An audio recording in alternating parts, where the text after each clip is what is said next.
ఎట్లా ఉంది సార్ చంద్రబాబు నాయుడు గారు వచ్చారు, ఒక విజనరీ పర్సన్, ఎట్లా ఉంది అభివృద్ధి పరిపాలన? ఎట్లా లాస్ట్ టైం కంటే ఇప్పుడు ఇంకా చాలా బాగుందండి, ఇంకా బాగుంటుందని మేము ఎక్స్పెక్ట్ చేస్తున్నాం సార్. అన్ని విధాలు ఎడ్యుకేషన్ కూడా ఇప్పుడు నీట్గా ఉందండి. ఇప్పుడు తల్లికి వందనం అనేది ఎంతమంది పిల్లలకు ఉంటే అంతమందికి ఇస్తారని కూడా చంద్రబాబు నాయుడు గారు ప్రకటించారు. తర్వాత ఆగస్టు 15 మహిళలకి ఫ్రీ బస్ అన్నారు. ఇవన్నీ చూస్తుంటే ఎట్లా అనిపిస్తుంది సార్? ఇప్పుడు కంపెనీలు కూడా చాలా వస్తున్నాయి, ఎట్లా ఉండబోతుంది? కంపెనీల పరంగా అయితే మాత్రం చాలా ఎక్సలెంట్ అండి. అలాగే తల్లికి వందనం అనేది ఏదైతే గవర్నమెంట్ స్కూల్లో చదువుతున్నారో వాళ్ళకి ఇస్తే బాగుంటుంది అనేది నా ఒపీనియన్ అండి. అంటే ప్రైవేట్ స్కూల్లో చదువుకునే వాళ్ళకి ఆ స్థామత ఉండబట్టికే కదండి అందరూ చదివిస్తున్నారు.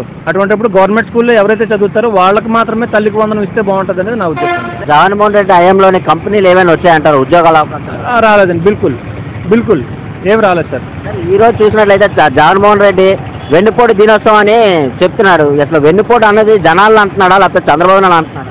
వాళ్ళకు వాళ్ళు క్రియేట్ చేసుకున్నది అయి ఉంటుందండి. వాళ్ళు వెనుపోట్లు పొడుచుకొని పోవడం వల్ల అలా వచ్చి ఉండొచ్చు సార్ నా ఉద్దేశం. అంతే తప్ప ఎవరు అతనికి ఏం వెన్నుపోటు ఏం పొడవలేదండి. అతనే అందరికి పొడిచాడు, ఎవరికి ఏం పడలేదండి.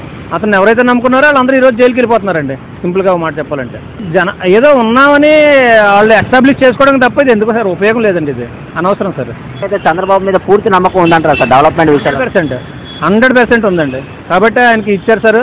ఆయన అదే విధంగా దాన్ని వచ్చి సద్వినియోగం చేసుకుంటున్నారు. ఎక్సలెంట్ గా ఉంటుందండి. లోకేష్ గారు ఐటీ మినిస్టర్ ఉన్నారు. గత ఐటీ మినిస్టర్ కి ఐటీ మినిస్టర్ తేడా పనితీరు బాగుందండి. కంపెనీస్ అయితే వస్తున్నాయి, ఇండస్ట్రీస్ అయితే వస్తున్నాయండి.